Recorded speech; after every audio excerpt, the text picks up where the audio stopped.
Nous sommes le mardi 23 septembre, il est près de minuit, et je voudrais vous parler de l'école tarologique française de la fin du XVIIIe siècle, qui a, qui a été mal comprise par les historiens et par les spécialistes de la question.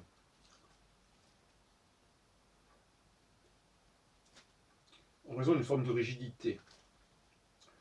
Par exemple, si on demande à quelqu'un qui écrit sur le tarot de Marseille, qu'est-ce que vous pensez d'Étella, il vous répondra: ah oui, mais Étella, c'est très spécial, Étella. Ah, c'est un auteur qui a fait un tarot qui lui est propre. Eh bien, moi je ne suis pas de cet avis. Là, je parle d'une réédition de 1977 chez Jaubert. Et je vous signale aussi, bien entendu, que j'ai publié les cahiers suivants chez Trédaniel en 1993. Et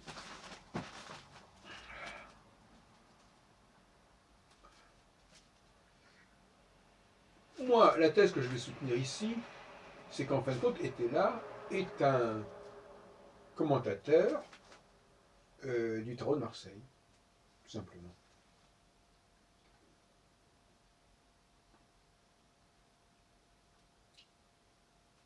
On va se limiter ici aux arcanes majeures. Hein.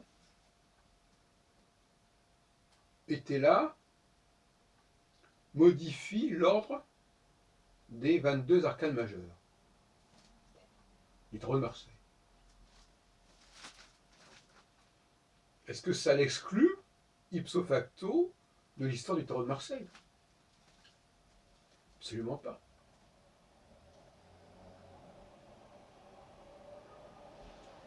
Au contraire, c'est quelqu'un qui cherche à retrouver, à restituer le tarot de Marseille, l'esprit, la logique, la cohérence du tarot de Marseille.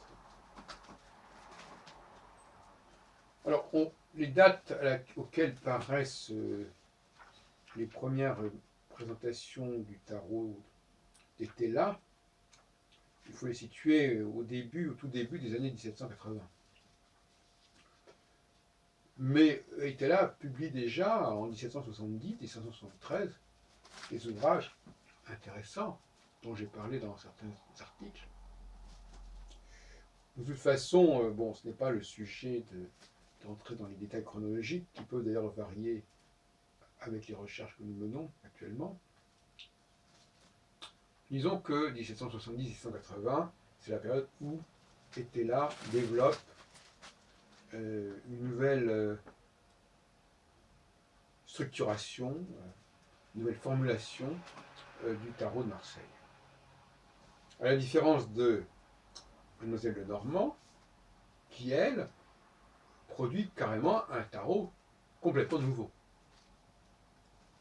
et qui n'a aucun rapport avec le tarot de Marseille, ni sur le plan des motifs, ni sur le plan du nombre de cartes.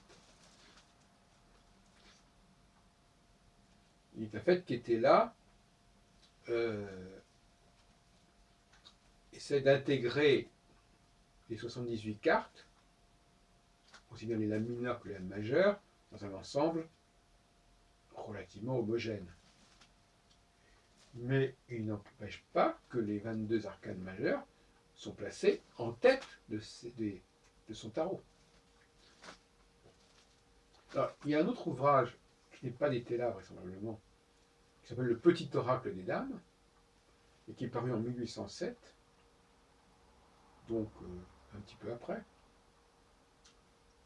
et qui est également une relecture du tarot de Marseille, et qui également est ignoré par les historiens du tarot de Marseille, parce que ce n'est pas le tarot de Marseille. Comme ce n'est pas le même ordre des arcanes majeures, ce n'est pas le tarot de Marseille. Qu'est-ce que ça veut dire? C'est ridicule. Ce qui est vrai, c'est qu'effectivement, au-delà de cette période extrêmement effervescente, la France s'en tiendra à un tarot de Marseille traditionnel antérieur à Itala et antérieur à cette période un petit peu d'âge d'or du tarot. Comme il y a eu un âge d'or de l'astrologie à certaines époques, qui n'a pas forcément eu des répercussions à long terme. C'est le problème. L'intensité n'est pas forcément un gage de perpétuité. En 1807, un auteur inconnu propose son petit oracle des dames. Le titre est tout à fait significatif, puisque on sait très bien que cette époque-là, cette littérature s'adresse aux dames. Même Papus, à la fin du XIXe siècle, adresse certains de ses ouvrages aux dames. Il s'agit d'un tarot appliqué, et il réserve aux hommes le tarot théorique, si on peut dire. C'est pas complètement idiot d'ailleurs. Et mon intervention ce soir n'est pas de vous présenter ces différentes reformulations du tarot de Marseille. Je vais simplement marquer le point. Par exemple, en 1807, l'auteur n'hésite pas à mettre la première lame du tarot comme étant le monde, qui est presque à la fin. C'est intéressant.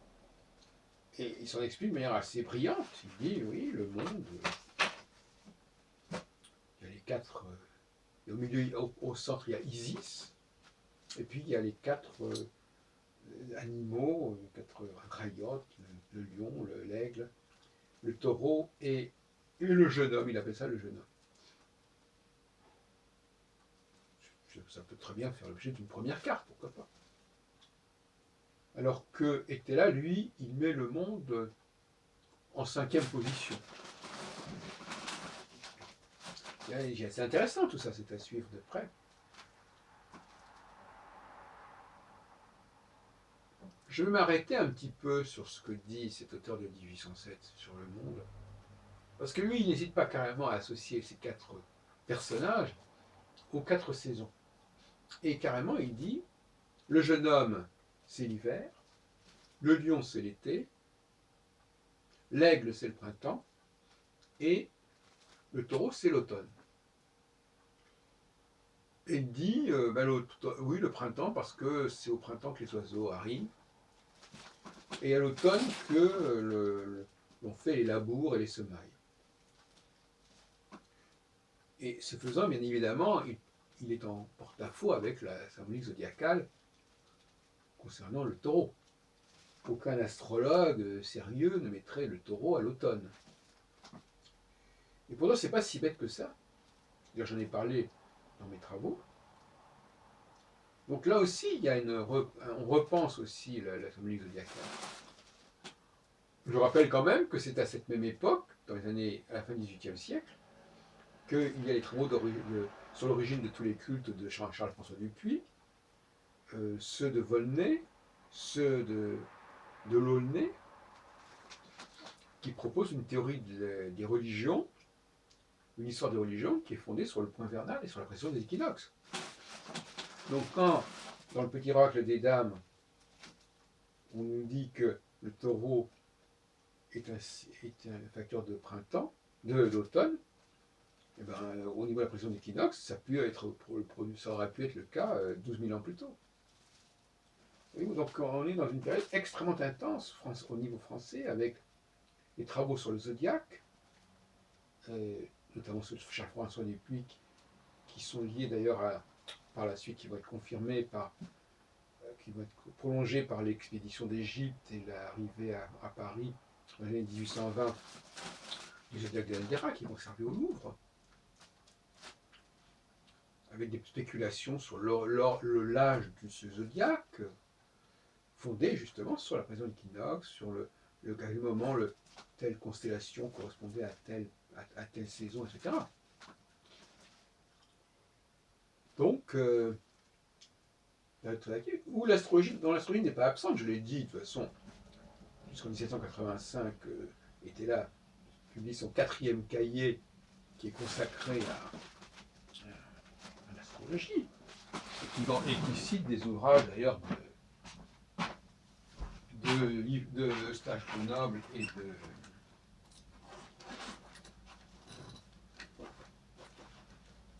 et de Ranzo. Donc, effectivement, il y a une tentative. D'ailleurs, dans l'almanach philosophique et astrologique qui paraît 1790, il y a une introduction où on dit l'astrologie va se relever de l'exil provoqué non pas par Colbert mais par Gassendi, qui n'est pas idiot, parce que Gassendi a été un profondeur de l'astrologie dans les années 1650, et l'auteur qui écrit, l'auteur de cet almanach élaboreur, comporte, prône la renaissance de l'astrologie, et cet almanach est très intéressant, très moderne, en ce qu'il propose de décrire les 12 signes zodiacaux, les 12 types zodiacaux d'après le Soleil, en rapport avec le cycle des saisons. C'est une des toutes premières attestations de ce phénomène, d'un rapprochement carrément analogique, mais vraiment au niveau symbolique, des saisons avec le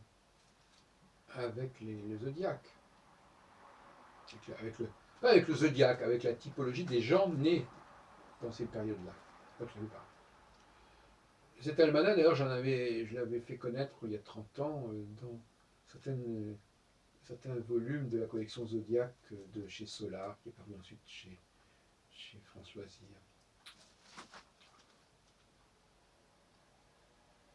Donc nous avons là une réforme intéressante, une réflexion sur le zodiaque, où se trouvent les signes zodiacaux, est-ce qu'ils sont vraiment là où ils sont, et le fait de dire que le tétramorphe, qui est quand même le signe fixe dans le zodiaque, que ce tétramorphe ne correspond pas forcément au zodiaque tel qu'on le connaît, c'est intéressant. Il y a une espèce de volet tropical avec les signes cardinaux et mutables, et puis un volet qui bouge avec la présence d'équinoxe, avec les signes fixes. Donc sur le plan épistémologique, il est absolument inadmissible de penser que Éthéla fait autre chose que d'être un commentateur du tarot de Marseille. Il est donc tout à fait... Et c'est la même chose pour l'autre auteur du petit oracle des dames, quel que soit le caractère ridicule de ce nom-là. Cela dit, j'aimerais bien terminer là-dessus. J'en ai parlé déjà dans une précédente vidéo d'ailleurs, mais trop brièvement. Si ça s'appelle le petit oracle des dames, c'est pas par hasard non plus. C'est parce que, à cette époque-là, on est conscient, il y a une sorte de division du travail. Ce sont les femmes qui apprennent à lire les cartes, si on peut dire. Et d'ailleurs, il y a même des manuels qui sont là pour aider le client à ne pas se laisser berner par le praticien. J'ai fait quelques citations à ce sujet. Mais ces femmes ne viennent pas consulter pour elles-mêmes, c'est pas prévu. Elles viennent consulter pour leur amant, leur père, leur fils, leur mari. C'est assez curieux. Donc, mais quand on y réfléchit, c'est parfaitement cohérent. Pourquoi irait-on consulter pour savoir des choses sur soi-même? C'est ridicule. Tout comme l'autre jour, je signalais, pourquoi irait-on consulter pour savoir des choses sur l'enfant qui est déjà né, sur son sexe?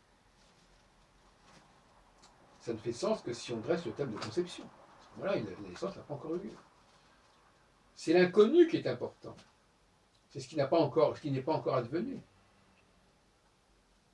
Dans cette logique-là, des oracles des dames, en général, elles n'interrogent pas sur elles-mêmes. Elles ne veulent pas savoir des choses sur elles-mêmes. Elles sont censées savoir ce qu'elles sont. Oui, on est complètement en décalage par rapport à l'astropsychologie actuelle où on apprend l'astrologie pour mieux se connaître. En réalité, c'est pas du tout ça. Et d'ailleurs, beaucoup de gens qui apprennent l'astrologie et qui ne sont pas forcément voués à être des professionnels de l'astrologie, l'apprennent pour connaître autrui. L'autrui est aussi inconnu que l'avenir est inconnu. Ce sont deux inconnus, l'un dans l'espace, l'autre dans le temps. Donc là, je vous laisse sur cette réflexion. Est-ce que la divination est faite pour soi-même? Bien sûr que c'est important pour soi-même de connaître les autres, mais ce n'est pas l'exploration de soi-même qui est en cause ici. Moi-même, je me suis prêté en début d'année 2014, comme on peut le voir dans certaines vidéos, à des questions que j'ai posées à des voyants ou des voyantes. Mais la question qui était sous-jacente, c'était qu'est-ce qui se passe dans la tête de l'autre? Qu'est-ce qu'il va faire l'autre? C'était pas qu'est-ce que je vais faire moi. Maintenant, bien évidemment, il est clair que ce que va faire l'autre m'affectera. Bon. Et donc, quelque part, ça me concerne, bien entendu. Mais ce n'est pas du tout la même chose. Et à ce propos, je dirais que l'astrologie est effectivement un savoir, une science qui nous parle des autres. Alors, pas seulement des autres qui ne sont pas nous, mais des autres, c'est-à-dire ceux qui sont en haut, par rapport à ceux qui sont en bas. Parce que le monde d'en bas aussi est assez ignorant du monde d'en haut. Je parle du monde des grands hommes politiques, des grands chercheurs, des grands ceci, des grands cela. L'astrologie ne nous parle pas des petites gens. D'où aussi, encore une fois, le manque d'intérêt du thème natal, qui devrait d'ailleurs être surtout un thème de conception, c'est notre sujet. L'astrologie nous parle, c'est un peu comme les magazines People. Elle nous parle de gens inaccessibles. Elle nous parle de gens qui ne sont pas comme nous. Elle nous parle de l'autre, d'autrui. Elle nous parle de ce que j'appelle l'altérité extérieure. L'autre, en tant que personne extérieure, et parfois personne lointaine, personne inaccessible, personne mystérieuse. Cela dit, il est vrai qu'avec la psychanalyse, avec Freud, etc., on finit par s'intéresser à l'altérité intérieure. Qu'est-ce qui se passe en moi? Quelles sont les forces, les tensions qui existent en moi, le surmoi, le ça, etc. Bon, ça c'est l'altérité intérieure. Et André Barbeau, dans son livre paru en 61, et donc il y a 50 ans, de la psychanalyse à l'astrologie, au seuil, tente, et c'est un peu le cas aussi d'Henri-Rouillard, de certaine manière, tente d'orienter l'astrologie vers l'altérité intérieure. Je n'emploie pas ces expressions-là, parce qu'elles sont miennes. Bon. Il est peut-être temps de se demander si ça n'a pas été une erreur.